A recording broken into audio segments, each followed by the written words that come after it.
Penn State's big game against Auburn is coming up this Saturday, and today is a special crossover edition of Locked On Nittany Lions with our friends from Locked On Auburn. You are Locked On Nittany Lions, your daily podcast on the Penn State Nittany Lions, part of the Locked On Podcast Network, your team every day.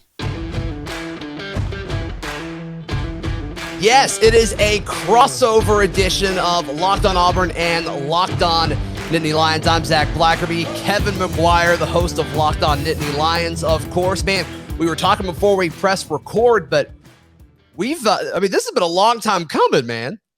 It really has. Zach, you and I have gone back and forth in a variety of ways over really the last year. You know, I reached out to anybody who was willing to adopt me as a fan last year because I didn't think that Penn State was going to be playing last season. The folks that Locked On Auburn, led by you, led the charge, brought me in, opened up in warm arms, and now we're going back like head to head, and it's perfect almost. And I can't wait for this game.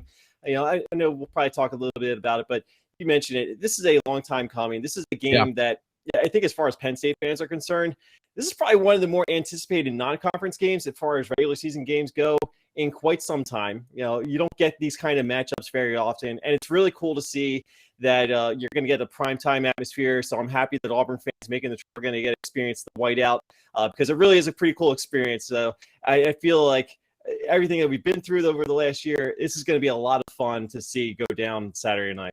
No question about it. Yeah, and obviously the whiteout has been discussed a bunch. I want to get your thoughts on that. But did you see Brian Harsin? He asked Auburn fans that are going to wear orange so they'll stand out amongst all the white. How do you think that'll look? You know, that's to be expected, right? I think any visiting fan coming into a whiteout game, they're going to show up in their school colors, as they should. You know, every time that they have a whiteout for Ohio State or Michigan, you get the Ohio State scarlet and gray, you get the Michigan maize and blue. That's how it goes, and that's perfectly acceptable. I understand it, and I think Wisconsin tried to do a little bit of a stripe out a couple weeks ago when Penn State was out there. So the Penn State fans, obviously knowing that Wisconsin's going to dress in red or white, the Penn State fans showed up in blue. So that's just to be expected. And I'm actually kind of curious to see what the Auburn turnout's going to be, because I imagine this is one of those kind of cool road destinations that fans don't usually get a chance to take advantage of. So I'm kind of curious to see what the turnout's going to be like. Yeah, I think Auburn got 8,000 seats, and that doesn't count, secondary market stuff. So we'll see, which, I mean, when you talk about 100,000 plus, I mean, that's what, a drop in a bucket. So we'll see. But Kevin, I mean, there's been a lot of talk. I mean, Penn State fans, and correct me if I'm wrong here, but they take a lot of pride in this whiteout thing. I mean, a lot of folks that I'm sure listen to you are coming over to Locked On Auburn YouTube channel and commenting things and tweeting at me on Twitter and things like that about, like, Auburn fans don't recognize and understand what the whiteout is about to do to this football team. I mean, that's been a big, big topic of conversation. Yeah, I've seen that on Twitter over the last 24 hours. I think one of the Penn State fan accounts, I think for the student section, Nittanyville, put out the video saying that Auburn doesn't know what they're about to hit them. Well, I kind of look at that and, hey, whatever gets you excited, that's what it's all about. But, I just kind of remind people that Auburn does play road games at LSU every other year, right? So I've heard so many things about the road atmosphere at a program like LSU. So I'm not looking at Auburn. It's coming into this kind of environment and going to be intimidated by it, because they have been in big stadium venues before around the SEC, and they will do so again. So it may be a little bit of a different experience just because it's a non-conference matchup. I don't know how many times Auburn has faced that kind of environment, but again, this is not a program that I expect is going to be overwhelmed by the atmosphere. It's going to be loud, to make no mistake about that, but this is not something that Auburn is all that uncomfortable or unfamiliar with. Sure. Yeah. So, I mean, just looking at it, there's been a lot of talk about quarterbacks, right, Kevin? I mean, Sean Clifford, Bo Nix, I think we both can agree that we've seen high highs from both of them. And we've also seen them kind of hold their respective offenses back at times. How do you think that's going to play out?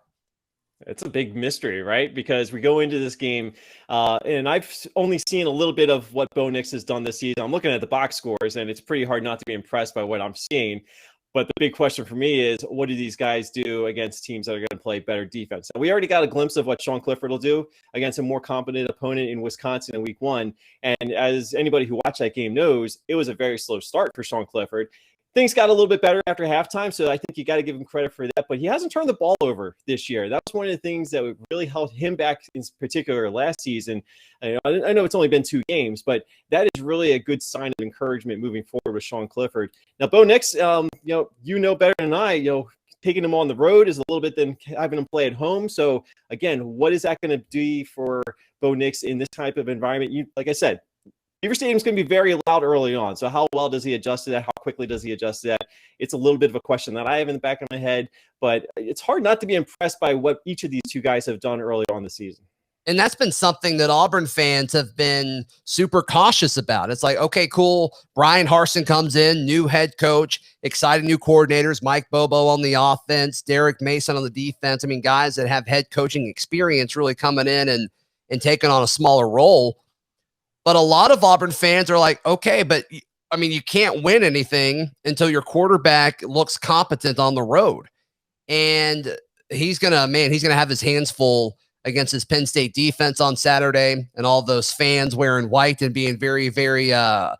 It's going to be awesome. It's going to be a test for him for sure. And Bo Nix is tired of hearing all these things about like, well, if only Bo Nix could perform on the road, right? So I think you're going to see something a little bit different from Auburn this Saturday than you have over the last 8 years in the Gus Malzahn era, because, and I like Gus Malzahn, Kevin. I think he's a fine football coach, but his big issue was he'd go in with a game plan, and either the game plan would work and Auburn would win, or it wouldn't work and it's just no adjustments would be had.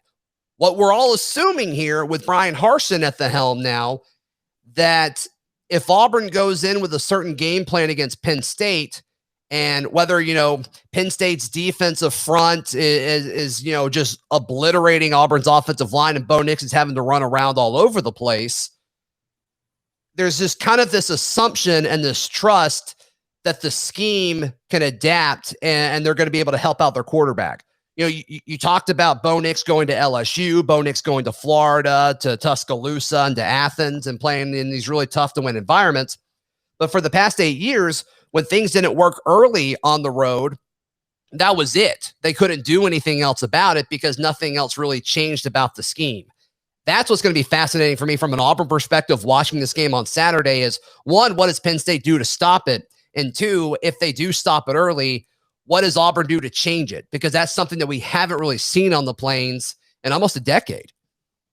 Yeah, it's very interesting to see what's going to go on as far as the chess match is concerned here between your offensive and defensive coordinators. And I kind of alluded to this earlier, but one of the things that Penn State has typically done fairly well, even when they're not winning the games, they do make halftime adjustments. So I think that there is something to be said there. Go back to last season, they dug a lot of holes in the first halves of games, especially that first 5 games where they lost every single one. They played much better in the second half. The problem was they had dug such a big hole, you can only climb out of it so much. So that's why it's really important to see the offense find a way to get on track early on and have some success and establish a rhythm. And if you don't, then that's up to Mike Yursich, the new offensive coordinator at Penn State, to kind of find ways to make things work and find something that's going to be a little bit different and maybe kind of keep Auburn on their toes a little bit more. I don't know how much of the game plan we've actually seen from Penn State at this point in the season. I'm sure there's still more to roll out there, but that's one thing that has been painful, I think, from Penn State fans' perspective over the years, seeing an offense that's just kind of sticking to their guns and not making enough adjustments. That's been one of the things that has held them back at times from taking that next leap. But it sounds like Auburn's having the same kind of storyline, so it's going to be fascinating to see this all play out. Yeah. And you would have to think that Penn State pulled more of their new offense out because they had to win that game against Wisconsin. Obviously, that's an important game for you guys. Auburn, we have no idea what it's going to look like. I mean, we don't know really who Auburn's true number 1 wide receiver is. I think it's one of 2 guys. I think it's either Shedrick Jackson or Demetrius Robertson, but they both had moments. Sheds was more against Akron, and then Robertson's was more against Alabama State. And one of the things I posed to my guest on yesterday's Locked on Auburn, Kevin, was I'm fascinated to see who Penn State treats as the number 1 wide receiver. Do you think they'll pick one guy? Do you think they'll put Penn State's best corner on one of these guys over the other? Or they typically play, on a specific side? Do you have a theory on how they'll address that? Well, I don't know if they're going to go and set out to do that right at the beginning of the game, but if one guy's burning one guy, you know that they're going to make a quick change because they can't have that going on all game. So, a guy like Tariq Fields, I'm sure is going to be one of the main guys that they want to have on whoever is having the most success in that Auburn passing game. So, just keep an eye out for that. It's a very good secondary, though. So, I feel like they're probably pretty comfortable with any kind of matchup that they're going to have. You know, it doesn't necessarily mean they're going to win every battle, but I feel like there's not going to be much need to push a panic button just because one guy has a really good successful drive or a couple series. So, but again, it's all about the chess match, right? So who makes the adjustments faster? I think as far as this Penn State secondary is concerned, I do think that there's a certain comfort level in establishing that anybody that's out on the field is going to be able to handle those responsibilities. Kevin, you know what fires me up? Primetime college football and saving time and money when you use rockauto.com. You know what I'm saying? Absolutely. RockAuto.com is something that everybody who's making the road trip up to Happy Valley needs to check out right now. Because if you need anything for your car or your truck, or if you're going to file into that RV lot, you want to make sure you have everything you need. So if you have anything that you need for your vehicle, you got to go to RockAuto.com right now. You're going to make a model of your vehicle, brings you up their entire catalog of everything you have available, and they're going to give you the best prices available. Because they are a family business. They're going to treat you like family. They've been doing this for 20 years, and that's because they know that everybody hates buying parts for their car, so they want to make it as stress-free as possible. That's why I go to rockauto.com anytime I need something for my car, and I want you to do the same. So go to rockauto.com right now, and then make a model of your vehicle, and then see everything they've got available for you. And then, of course, in the How Did You Hear About Us box, make sure you write in Locked On so they know that we sent you. Amazing selection, amazing prices, all the parts your car will ever need at rockauto.com. So, Kevin, tell me, Penn State, you're picking Penn State in this game, right? Yeah, spoiler alert, but I am going to pick Penn State, sure. Yes. So how does Penn State, how do they beat Auburn on Saturday night? What are you kind of envisioning? I do think that the offense is going to get off to a good start. And I think we saw some signs that it's capable of doing that last week against Ball State. And I'm not saying that Auburn and Ball State are on the same level, but if you look at Ball State, that's a very experienced team that they just took on, a lot of upperclassmen and defending MAC champions. So I don't think you should just completely overlook it. But I do think that it was a little bit of a confidence boost too. So I think it's very important for Sean Clifford to be protected early on. So that puts a lot of pressure on that offensive line. Because they're going to have another battle this weekend against those Auburn defensive linemen, as they're going to have a number of those battles this season. They just promoted a Harvard transfer to being a starting offensive guard there. So Eric Wilson has shown some leadership on the offensive line, but very important to get a couple of good series under their belt, maybe even jump out to a lead, because even if they do jump out to a lead, I have a feeling that this is a game where you're not going to be able to rest easy in the second half. I don't think there's any question about that. So even if Penn State has a lead, I fully expect that Auburn's going to battle back and make this a tight one going into the fourth quarter.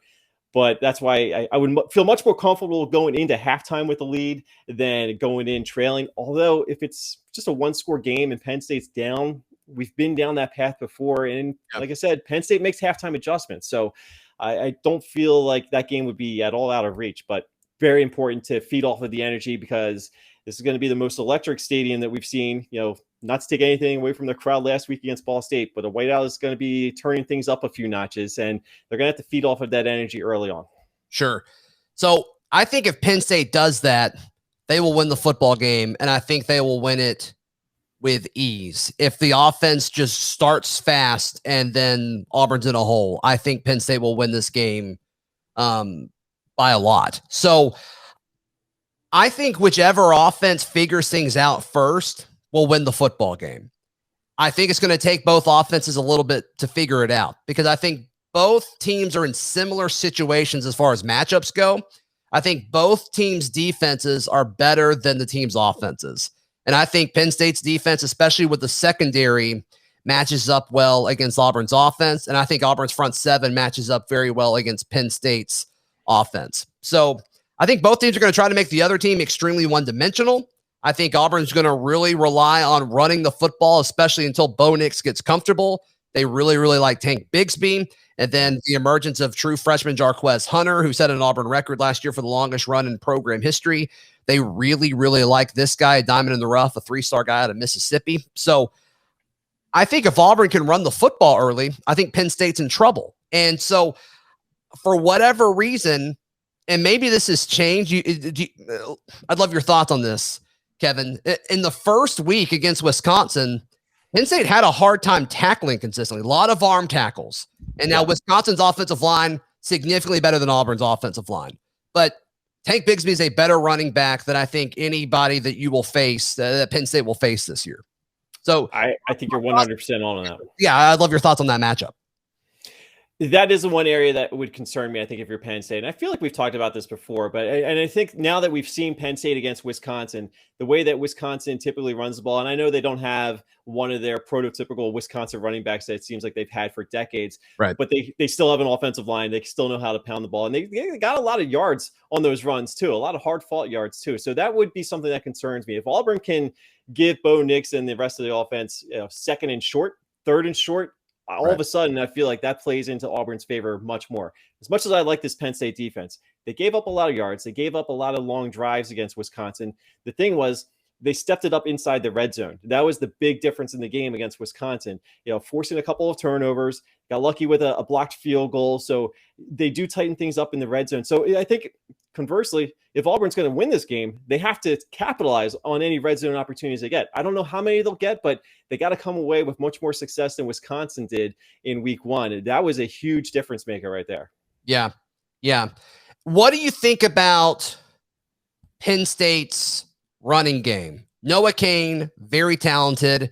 I know Penn State fans are excited to have him back, but from an efficiency standpoint, and correct me if I'm wrong here, but it doesn't seem like Penn State's run the ball as well as I expected them to going into the year.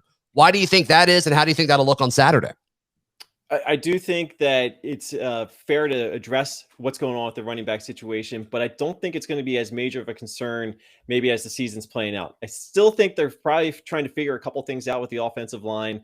Mike Yursich trying to get a little bit of a feel for exactly how to distribute the carries between these running backs. Noah Cain is obviously the guy. He's the main running back, and he will be as long as he stays healthy. But I just feel as though they're still trying to figure a couple things out and try to work it into whatever the rhythm they're trying to get to. They obviously feel very comfortable or want to try and focus on the passing game, but you got to have a running game. And there's so much good running back depth that they have available that you would think that Penn State would be a little bit more effective. I think we've seen Noah Cain get a little bit more comfortable the last week and maybe in the second half against Wisconsin. So maybe he's still getting his legs back. Remember, he was injured all of last year, practically right after the opening kickoff. So he's just getting back into game form too. So maybe that plays into it as well.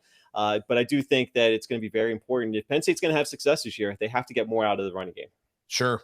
Is there a specific matchup you're looking forward to the most? And mine is on the outside, because I think Auburn's going to do everything they can to force Penn State to throw the football and kind of put some pressure on Sean Clifford. I can't wait to see Auburn's number one corner is Roger McCreary. Surprised a lot of people when he decided to come back. A lot of people thought he was going to go pro, but I think he wanted to come back and improve his draft stock a little bit. A prime opportunity will be if he can prove to the NFL that he can cover a guy like Dotson on the outside. I cannot wait to watch that matchup. Is there a matchup that you're specifically kind of looking at and saying like, okay, that's going to be pretty important and fun to watch? You kind of stole my thunder there, but no. That's okay. That's perfectly. We're on the same wavelength here. Yeah, because great minds, right? Yeah, when you've got as good of a cornerback versus as good of a wide receiver you get, it's hard not to be real fascinated by that matchup. And I'm sure the cameras are going to be capturing that action all night long. And the thing is, I've said it before, but Penn State will take a couple of deep chances down the field with Jahan Dotson. If he gets open, watch out. Because like I said, they'll take 2 or 3 chances. If they connect on one, something big is probably going to happen. If they connect on 2, then it could be a long night for Auburn. But I don't know if that's necessarily going to be the case. I'm going to go back into the trenches, though, because I do think that Penn State's defensive line has potential. As long as they have a consistent evening, that could be a real fun matchup in the trenches there, too, because I want to see if Penn State can create some pressure for Bo Nix. I want to see if they can get him on the move and kind of make him feel uncomfortable, because I do think that that's a big key for success. If Penn State's going to get this game, they got to rattle Bo Nix. And I'm not saying like, shake him to the core or anything, although that would probably bode well for Penn State. But I do think that it's very important to get him uneasy and maybe force him to make a couple of mistakes that the secondary can take advantage of. Would you say that the Penn State defense will try to make Bo Nix sweat? Probably. And here's hoping he's not using Sweat Block. That's right. That's right. Today's show brought to you by our friends at Sweat Block. Sweat Block is doctor created, doctor recommended. It works for up to 7 days per use. It's a wipe. You apply it under your underarms after a shower. And yeah, they have what they call the dry shirt guarantee. A Sweat Block doesn't keep you dry. You get your money back. What is there to lose? So whether this is something that you just hate dealing with, or it's messing up your shirts, or it comes across as unprofessional, Sweat Block is the product for you. And like I said, they've got that guarantee, so there's no risk to you at all. So if this is something that you have been thinking about, sweatblock.com is where you need to go, and you can get 20% off since you're a Locked On podcast listener. Use promo code Locked On at sweatblock.com for 20% off. You also can get Sweat Block at Amazon and CVS, but to get that 20% off, you can use promo code Locked On at sweatblock.com. All right, well, I know that I'm going to use Sweat Block because I don't want to be sweating as this game's going on Sunday or Saturday night, because Penn State may be a 6-point favorite on betonline.ag, but you know what? I know that this game's going to go down to the wire. Zach, I don't know how you feel about this one, but I feel like we're going to have a pretty intense game, and I want to make sure that everybody is placing the best that's possible on this game. Like I said, the current line on BetOnline is Penn State -6. How do you feel about that one? I will take Auburn. I think Auburn covers in that situation. 6 points in this game, I think, will be a ton. I think it's going to be a ton of points. I mean, yeah. I just think points are going to be really, really hard to come by Saturday night because, like I said, I think both defenses have the mismatch advantage over the opposing offenses. That's just kind of when I watch the two games that each of these teams have played, that's just kind of how I think it goes. Both teams' defenses, I think, are a little bit ahead of both teams' offenses. So what about you? Where are you leaning on this? I'm leaning towards Auburn plus the 6. Like I said earlier, I do like that Penn State is going to win this game straight up, but I do think that that's a pretty big point spread. So, of course, BetOnline is going to have all the point spreads, not only for this game and all the props for this game, but, of course, everything else going on this weekend around college football. They've also got the NFL this weekend. Totally free to sign up for an account, right, Zach? That's right. That's right. And in fact, you can actually get some money, Kevin. I know you know this. And but yeah, sign up at betonline.ag. Use promo code Locked On. 100% welcome bonus. Kevin, free money. Can you believe that? Free money. Why would you go anywhere else when you get that opportunity? Of course, if you listen to the Locked On Bets podcast, they tell you how to place your bets this weekend. I'm very curious to see if they're going to chime in on that Penn State Auburn game. But of course, betonline.ag, that's the place to go for all your college football betting this weekend. And of course, they are your sports book experts, right? That's absolutely right. That's absolutely right. Kevin, we got a few minutes left together. I got to ask you this question because I think this is a super interesting thing. And I think it's more about the Penn State fan base and the Penn State football team, but I just want your thoughts on it. So a lot of people have been going over the Locked On Auburn YouTube page and commenting, Penn State related things and tweeting at me and all that, which is great. I love it. But the two things I'm hearing from Penn State folks that are like, hey, Auburn doesn't stand a chance. One is because they're battle tested on the road at Wisconsin, which is a huge win. Didn't look great in the win, but a huge win nonetheless. It doesn't matter how you get it as long as you get it, which no one's going to argue. Penn State is more accomplished to this point of the season than Auburn. It's not even a question. But the second point is it's all about the whiteout, and it's all about how loud the fans are going to be and how tough of an environment it is. It's Penn State fans aren't talking about their football team. And I think it's a really interesting thing. And now it's even pivoted a little bit with the USC rumors, which I'm sure you've talked about a ton. But it's just all the talk is about their head coach and their fans that are going to be very loud on Saturday night. None of it's about the football team. Why do you think that is?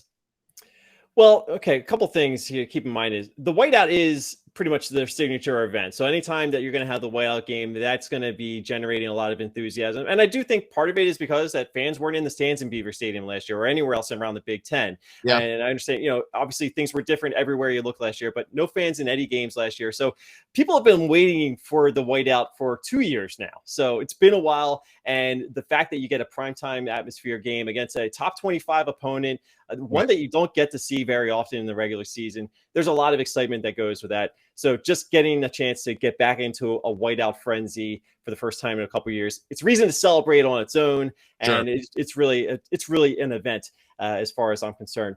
But the other thing is this USC thing that has popped up this week with USC firing Clay Helton, Right. it has actually distracted a lot from focusing on the game. And I can say that from my own personal experience. I have not talked about this game nearly as much as I would have anticipated talking about it on Locked on Nittany Lions, because we've been so crowded with all the USC coaching rumors with James Franklin. So it is a storyline going into this game. I wish it was a little bit different, because I've been looking forward to this game for as long as we have. Yeah. But the James Franklin situation, whether or not he's going to leave Penn State for USC or not, it is an easy distraction, and it's one that is really easy to get soaked into. And I think that that's kind of playing into play here. So it's unfortunate. It is the reality of the situation. And I think when Saturday comes around and the ball is kicked off, obviously all the focus is going to be on football, but it's just a shame that we're having so many other avenues of conversation this week leading up to this game. Right. Do Penn State fans ever talk amongst themselves in whispered tones about the fact that, like, the whiteout, like, statistically isn't that special? They're 8-8 all time. Yeah. Is that something that we just agree to not talk about?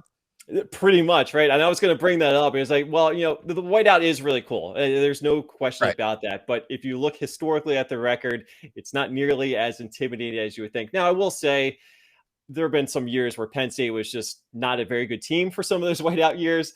And it also is a fact that they use the whiteout against the best teams on the schedule. And some of those teams have been Alabama, Ohio State every other year, basically. Right. Michigan had a clear upper hand for a good stretch there. So it's not like the whiteout is used against inferior competition. They're using it against the best competition that they have on the home schedule. Auburn happens to be one of the toughest teams coming into Happy Valley this year. A schedule that doesn't have Ohio State, because Ohio State's a road game. They get Michigan at home, but they're going to do a stripe out or something. I forget what they're doing for that one. But it's just kind of cool to see the whiteout back. And yeah, the record kind of speaks for itself. It kind of gets overlooked because it just looks so cool on TV. It really does. I think Kirk Herbstreit tweeted out a video of the last time he was there, I guess the last whiteout that they did. I assume it was for an Ohio State game. But, I mean, it's pretty intimidating. It's pretty cool. It's a pretty cool thing. And so, Auburn tries to do that every now and then with, like, the stripe, the stadium, and all of that. And it's like, I think that is definitely a weakness of this fan base, is like, we just don't buy into that kind of stuff. We can do a blue out every now and then. Yeah. But like whenever they're like, okay, wear orange, or okay, wear blue, like, it's just, they don't really buy into it as much.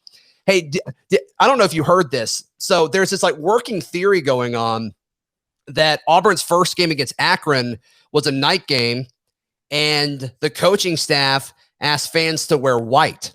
And there's this theory going around that they did that so players could get used to the visual of playing at night with fans wearing white. What are your thoughts on that? Hey, whatever you need to do to get yourself prepared for what you're walking into. Hey, how did it go, though? Because obviously the sport went okay for itself. But yeah, I was going to say it went okay. Like you said, it doesn't work for every fan base. Some fans get a little bit more into it than others. Penn State has made it their thing with one of the ways that they've marketed the program over the past decade and a half. It works for them. It doesn't necessarily work everywhere. And I've seen it on TV. A lot of schools try this color out or stripe out, and some look better than others. I'll be honest. An orange outs actually look kind of cool. Blue out, not necessarily, especially if you're just watching on TV. It doesn't really work for me. But a whiteout does. It stands out. It's so vivid. There's a stark contrast with the field. It's hard not to get caught up in all that. Yeah, for sure. All right, you want to do picks now? Yeah, sure. Why not? That's what we're here for, right? Yeah, I think so.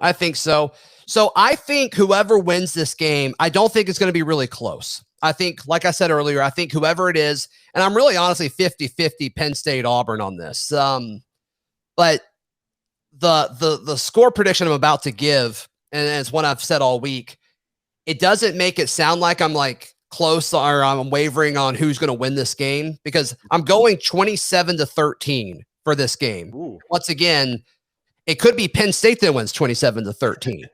But for the sake of this conversation, I'm going to take Auburn 27-13. I think that gives both teams a couple drives where they stall in the red zone and have to kick field goals. And I also think it gives a little bit of wiggle room as far as big play potential there. So I wouldn't be shocked if Penn State won by about 10 to 13 points, but I think whoever does win is going to win by more than a score. I like that you're going out on a limb and say this is going to be the final score. I don't know who's going to win, but that's going to be the final score. So I'll be keeping a close eye on that. I lean toward Auburn on that one. I admit it. I admitted that. That's fair. I already said I am picking Penn State to win this game. Yeah. I do think it's going to be a close game, though. And even if Penn State gets out to a good lead in the first half, I still think it goes down into the fourth quarter where we don't know who's going to win the game. It may be a last team whoever has the ball last. I don't know, but I think it's much closer. That's why I'm taking Auburn +6. I actually think it's a 26-23 type of a game. Okay. So, like I said, I do think that Penn State comes out on top of that, but Auburn's got every chance to win this game. There's no question in my mind. Sure. Yeah, like the our bet online line of Penn State -6. Like I think if Penn State wins outright, I think they cover. I just think it's that kind of game. I think when it's all said and done, like I don't think it's going to be just a one-score game at the end of the game. But we'll see. We'll see. I'm all for it being an exciting game. I would love that. I think it's great. I think it benefits both programs. I think it benefits both fan bases, and Auburn likes to make things dramatic. So there's no telling, man. There's no telling. Hey, look, this is the first part of a home and home series. So I'm looking forward to seeing when Penn State heads down your way next year. So let's enjoy it this weekend, and then let's see what happens next year too. Yeah, it's going to be fun, man. It's going to be fun. For Auburn fans listening to this, Kevin, where can they find all your work? Obviously, you've got Locked On Nittany Lions, both in podcast and YouTube form, as well as you do a lot of writing about the Nittany Lions as well. Yes, I will mention the YouTube page again because we just launched it this week. It's like the perfect week with all the James Franklin stuff and a big game against Auburn. So if you want to head over to YouTube, check us out there. That would be greatly appreciated. But of course, check out the Locked On Nittany Lions podcast, wherever you get your podcast. I'm the editor of Nittany Lions Wire on the USA Today Sports Media Group. And of course, I'm a contributor to Athlon Sports. So lots of stuff covering all angles of this game from every direction, video, podcast, written material, you name it. I got it. Of course, just follow me on Twitter at Kevin on CFB. I'm sharing that stuff all the time too. Yeah. What about you, Zach? What do you got going on? Yeah, for the Penn State folks that want to kind of get a peek behind the curtain of who they're facing on Saturday, Locked On Auburn, wherever you get your podcasts, also on YouTube, much like Kevin's content. And then I'm the managing editor at Auburn Wire, part of the USA Today network. So you and I do a lot of stuff together, and it's really, really fun. And it's finally cool to do something together like this because we're always in the same Zoom meetings, but now we're actually getting to make content together. So I think it's a lot of fun. And we'll get to do it again next year too. Absolutely. And hey, maybe we'll do it again in the bowl season. I don't know what's going to happen, but yeah, it'll be a lot of fun. Maybe so. All right. For Kevin McGuire of Locked On Nittany Lions, I'm Zach Blackerby of Locked On Auburn, and we will be back for both of our podcasts tomorrow, part of the Locked On Podcast Network.